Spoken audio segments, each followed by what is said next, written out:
Welcome to the Sunflower Conversations. I am your host. My name is Chantal, and I have the pleasure of being joined by Gabrielle Hine.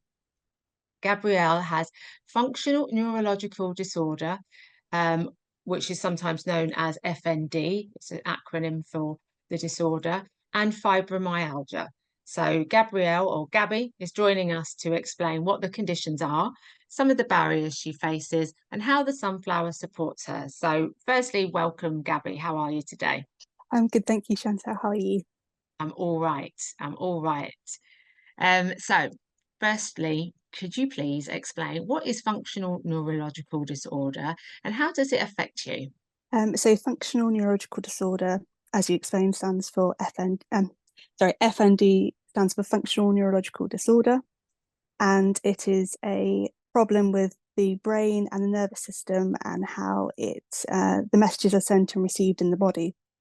And it's kind of an umbrella term for lots of different symptoms. So some people may have paralysis, some people may have non-epileptic seizures.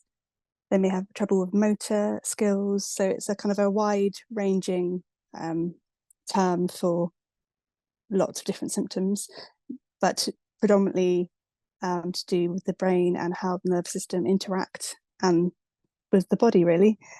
So it's a bit like if you had a letter and you addressed the letter perfectly, and then the letter, for some reason, ended up in a different household.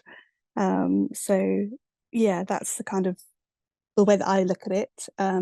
Some other people look at it in terms of apps on your phone. So if on your phone doesn't work, but you know that your phone is working, but say an app doesn't install, that's another way of looking at it.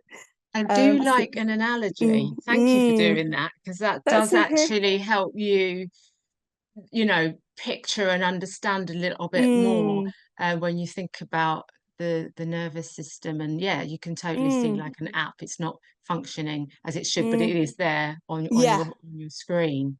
exactly. And that's kind of how I kind of view FND, really. You know, um, everything is quote unquote looks okay, but for some whatever reason the messaging isn't getting through. And so how it affects me personally, I get facial paralysis. So my eyes may close and my speech goes. And I also get kind of like a facial droop as well. And my speech can go completely, so I'm unable to talk. So if that happens during our kind of podcast, don't worry, it's just an episode. Okay, and how should I Yeah. respond to that if that happens? What do you want me to do? So I tend to, with my friends and family, just to do like a thumbs up or a thumbs down as to whether I can continue with what we're doing. So thumbs down might be, I've had enough for today and I need to just kind of lie down. Thumbs up is, I just need to take a few minutes and then I'm okay. My hands also claw. That's another symptom I have. It's called dystonia. That's the kind of doctor's term for it. So yeah, so that it's kind of for me that happened. My first episode was July of 2020. And then I've had it since then basically. But it's progressed from one eye being an issue to the whole face being a problem. So both of your eyes will just close and you Yes. cannot open them. No, I'm basically blind. The mechanism just doesn't work. The eyelids won't open. And that can Um, happen when you're wandering around or just yes. relaxing at home. Yeah, exactly. For me personally, there's no kind of tell or warning sign. It just happens. It's not like I get a headache before or with some symptoms people kind of get a bit more of a warning, but mine will just happen. And it could be like you say, when I'm completely relaxed, in my own home or out and about in the world, which is yeah, a weird thing to happen. I would imagine it's quite anxiety inducing. Yeah, it definitely has been. When it first started, I was very anxious and I didn't, I was quite kind of housebound and I didn't want to see people. And it was kind of a kind of before I got my diagnosis, it was kind of like, oh, what's going on? And I went through for like the doctor thought it was rare migraines and things like that. And then because I didn't respond to the treatment, then they were like, no, this is FND.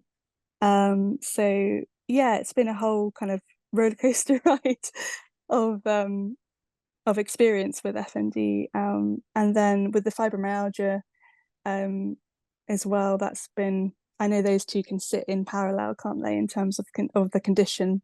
And they're both Yeah. neurological conditions, aren't they? Yeah, I think the fibromyalgia is more the nervous system and connected to your brain as well. Yeah. Yeah. So talk us through fibromyalgia. So fibromyalgia is a condition where you kind of widespread pain is a factor. And you can also get muscle stiffness, and your legs not working and things like that, as well as um, mental processing problems. So they call it fibrofog. A lot of people Okay. call it that. So I don't know if you've heard of that. I don't think I Just have heard of that term, but yeah, I have heard of brain fog. I guess it's the yeah, same yeah. It's thing, but basically the yeah, same thing. Yeah, yeah. So sometimes for me, I will try and find a word.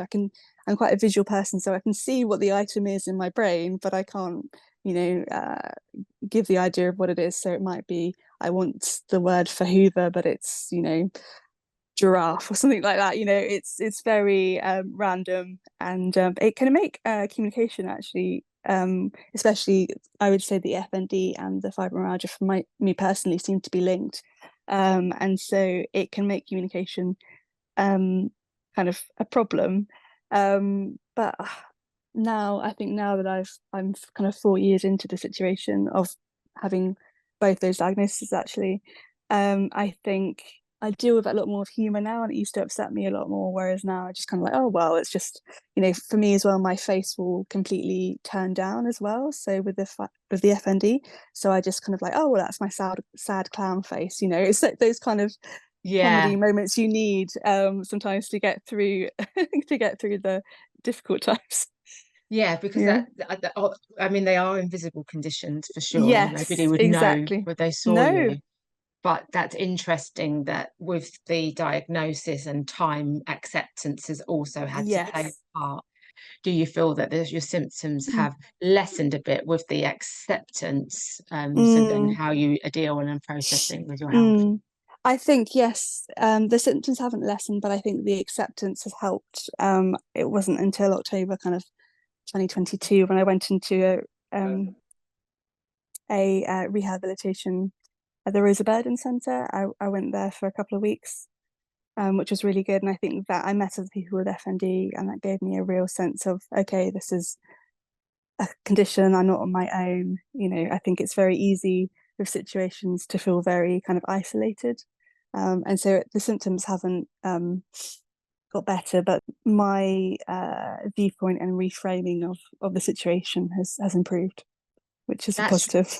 Yeah, that is a positive, and it's really Mm, interesting to learn and be positive for other people to know that there mm, are rehabilitation centres that can help with the understanding of what's happening and also mm, not feeling so lonely and isolated. I mean, one of my questions is, can you describe some of the main challenges and barriers that you experience? And I would imagine that isolation was probably one of them that you may have shared with us. Can you expand a bit more about? yes, I think that's kind of my biggest challenge. I think is because basically I was working from home, and when my first episode happened, I was working from home when everyone was working from home, and I woke up one day and I couldn't see out of my left eye, and that was my first symptom. And yeah, life has really changed for me, and we'll go into that with the other questions that you've asked. But yeah, it's the barriers that I have, I think, are that every day I don't know how my symptoms are going to be, and I don't know, there's no predictability. I can't say that at 10 o'clock I'll be able to see to make a cup of tea during a day, or it's not it's having to live life in a way that is really going with the flow rather than being able to predict and say, yes, I can do this at this time or whatever. And I'm lucky that I've got friends and family that understand that if I am not able to see them, or they pick me up and I go for a coffee and then I've got a bad an episode, that they're understanding. And I think in these situations, you kind of realize who the people that are in your corner are, really. Yeah. Have you had to do a lot of educating then to those people Yes. around you? So Yes, I have. And I've had people kind of think that because my speech goes, or sometimes it can be a bit slurred as well, people can be like, oh, have you had a few or something like that, have you been drinking?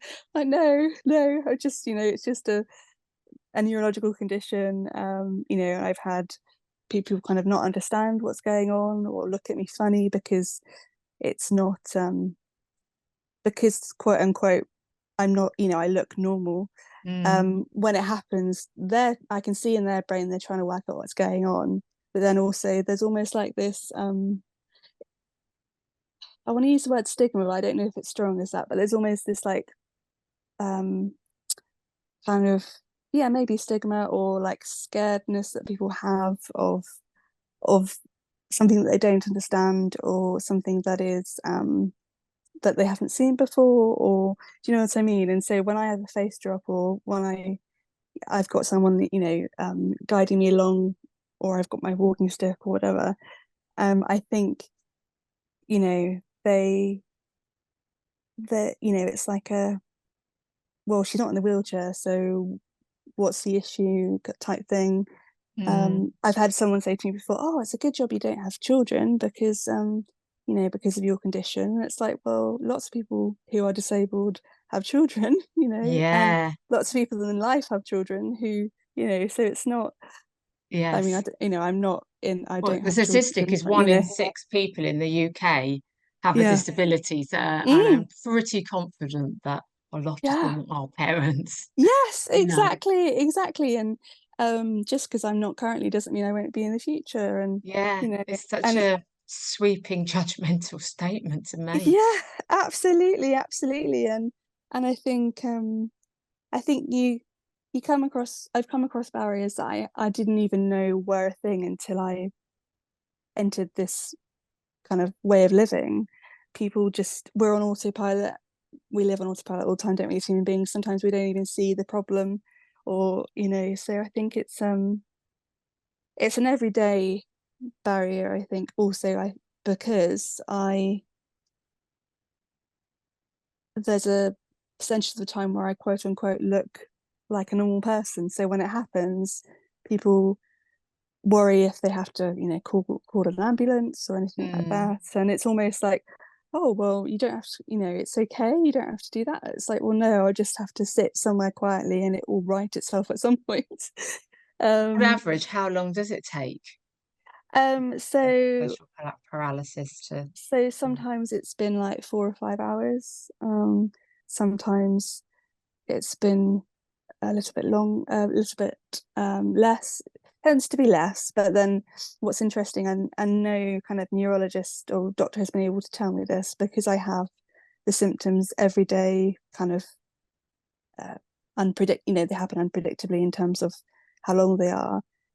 They can't tell me how long like an episode would be, so I might have like 45 face drops throughout the day, but no one's been able to say, oh, well, that's 45 episodes or that's one episode. Do you know what I mean? I see. Uh, and it's interesting because I suppose ultimately it's however you perceive it, really. Mm. I don't know. Yeah. And are you able to work? Do you have a job? No, I'm unfortunately not able to work, which is a real something I struggle with. I've had to I gave up my job in a couple of years ago, Mm. and it's predominantly because the symptoms are so um debilitating, and um affect my sight, they affect my speech, they affect all these things, and it's just not something that is um possible in a workplace. Yeah. I I do. can't say to an employer, yeah, oh, I can definitely work for 8 hours a day when I may not be able to see or type. Yeah. you And know and would you say that the FND is actually what is causes you the most barriers as opposed to the chronic pain that you experience with the Yes. fibromyalgia? Yes, yeah, 100%. I do.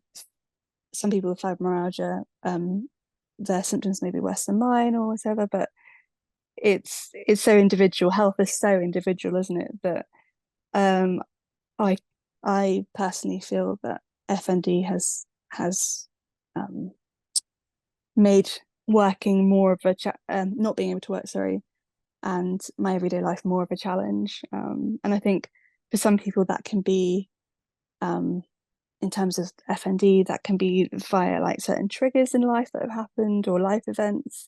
Some people have had no life events or triggers that have attributed to their FND. Whereas for me, I have, I was born premature, so I was 24 weeks. Had a lot of kind of health conditions, brain bleeds and collapsed lungs Right. and lots of So different you things. really have had a trauma, and Yes, yeah. that's what's been the catalyst for this. I think so. And friends who I know who are, pediatricians and things have said, you had to fight very hard to survive, and you know, you've done that, but then your body has kind of been quite vocal about in Yes. later life about that, if you know what I mean. Yeah. Yeah. Yeah. There's not any like there's no magic pill, is there? No, everyone obviously does things differently. For me, I've done a lot of mindfulness. Some people hate the word mindfulness or hate that, but I've really kind of been aware of relaxing my body and my nervous system. And I think a lot of people with FND, or those kind of conditions, will be aware of fight, flight, freeze, and fawn. That the kind of and I think FND, for me personally, but I think for others as well, is our body's response to the fight or flee or freeze. Sorry. Mm. And so for me, when my symptoms happen, my body just shuts down with my eyes and my speech. That's that freeze technique. And so I try and use my senses. So I some nice kind of candles or hand gel or something. It's not going to make my situation, it's not going to magically, it's not a magic wand, it's not going to change my episodes, but it might change how I'm feeling during that time. Through having FND and learning more about the different kind of fight flight um, Responses. responses, that's the word.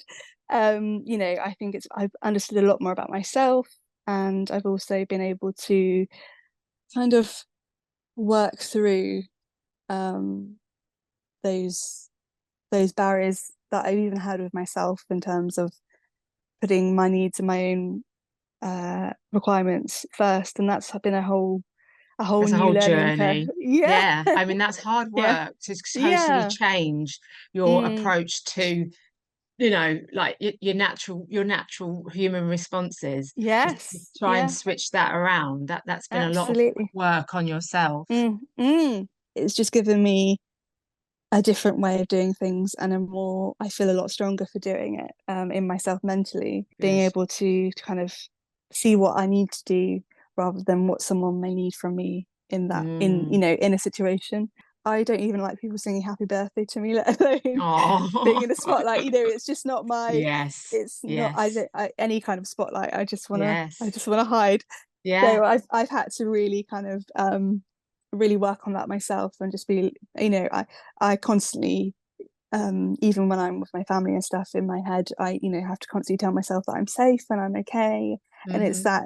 that inner kind of work, and working through um all those things to just calm the body.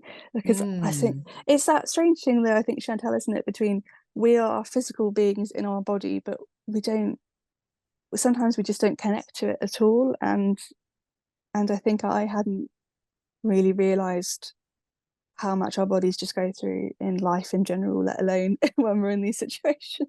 So let me ask you about the sunflower. Yes, Why do you wear the sunflower? I wear it because I feel it gives people a idea of, okay, there's something going on there. And, a lot of people have asked me, oh, is this your work lanyard, or is this, if I'm out and about during a lunchtime with a friend or whatever, and I explain to them, no, it shows that I've got a hidden disability.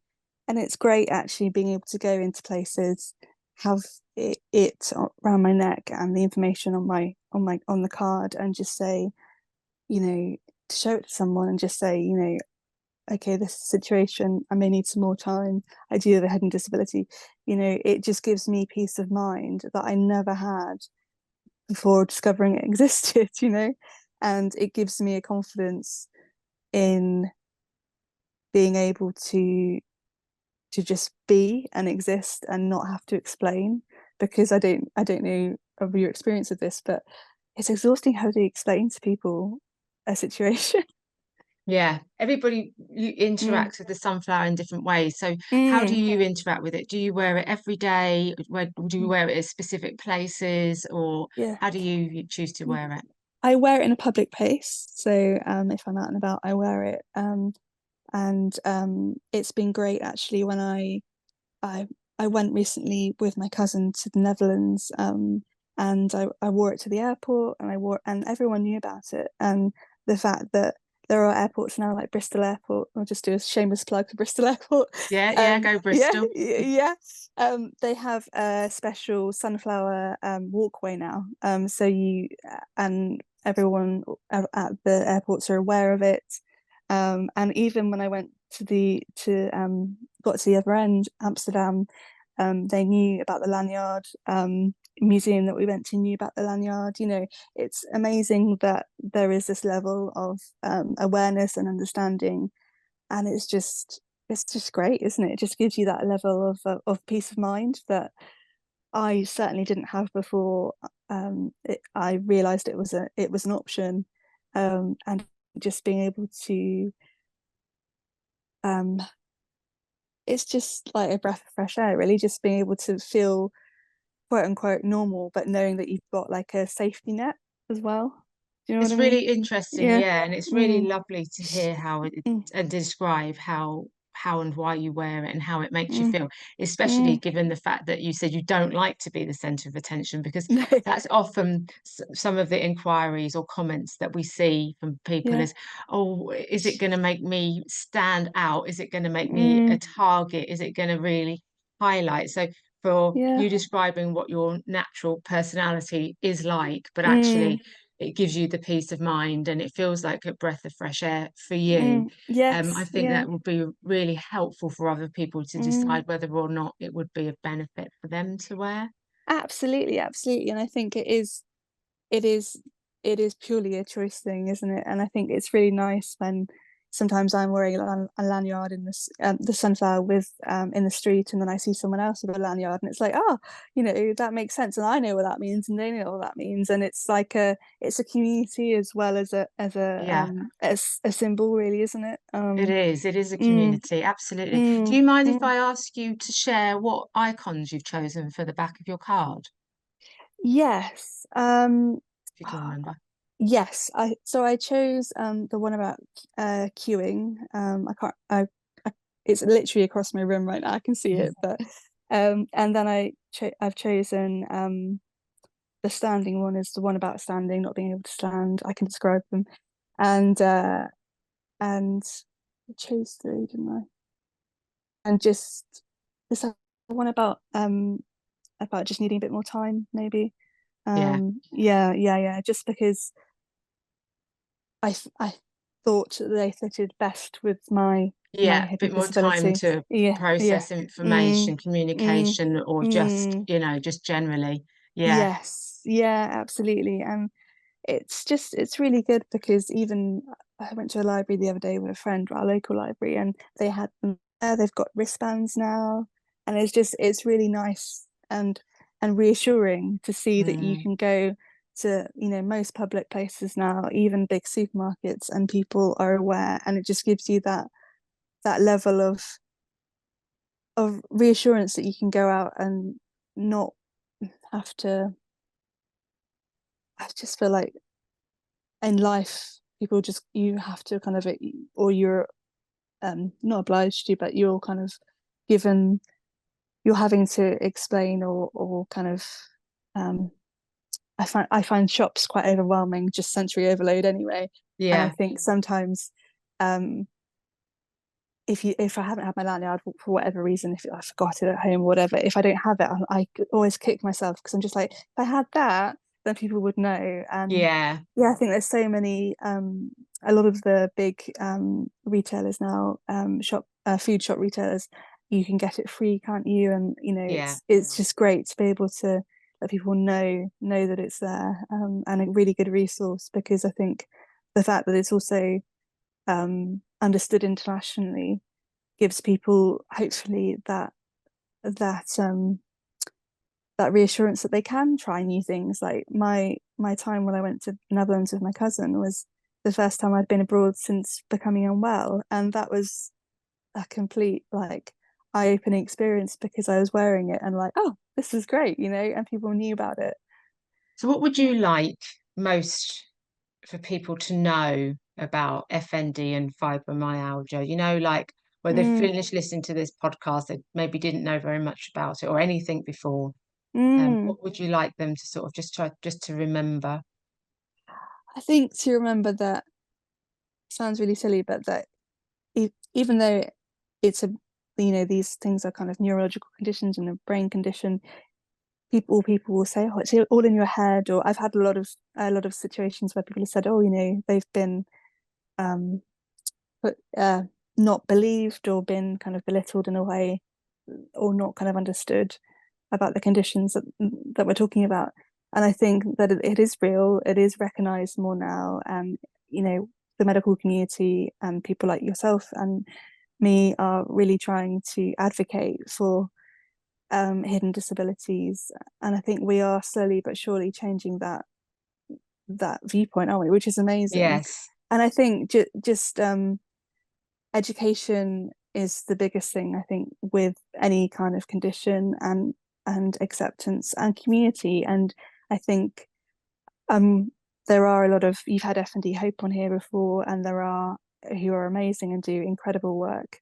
And there are a lot of support networks and online communities out there that I would recommend, and have helped me kind of get through and understand and learn from living with FND. And so what I would like people to know is you're not alone, and there are people out there who can help and have experience of it. Yeah. That's great. So FND Hope, then we can include that in the show Mm, notes. There is another yeah, of podcast, guys, if you want to listen to that. It was excellent. It was with the professor course. and Dawn. So do have a listen to that because there's some great tips in there and advice. So we'll include that in the show notes. And do you have Yes. any like an organisation, charity that you would recommend for people who've got fibromyalgia to? I think it's Fibromyalgia UK, which are very good. But actually, I did Google this morning. I was just looking at fibromyalgia as a thing, and that apart from that, there doesn't seem to be that many organisations out there. But I think the biggest kind of ways I found through community has been social media. It's been Okay. Facebook, you know, Facebook uh, groups about fibromyalgia and FND. Yeah, That's has been the biggest thing. That's great because I think Mm, what I've learned from doing this role and sort of being mm, the host, getting the opportunity to speak to so many wonderful people such as yourself, is that once somebody becomes diagnosed, they become an expert in mm, that condition because they do so yes. much research. Yes, absolutely. And there's also there's FND Friends, FND Dimensions, and FND Action, and FND Wellbeing as well. There's plenty of places out there that just give you that knowledge and that education and people to talk to as well. You know, it's not just you're not an island, because it really does feel like that when you're told these conditions. That's a really nice sentence to end on. It's not just you, you're not an island. Yes.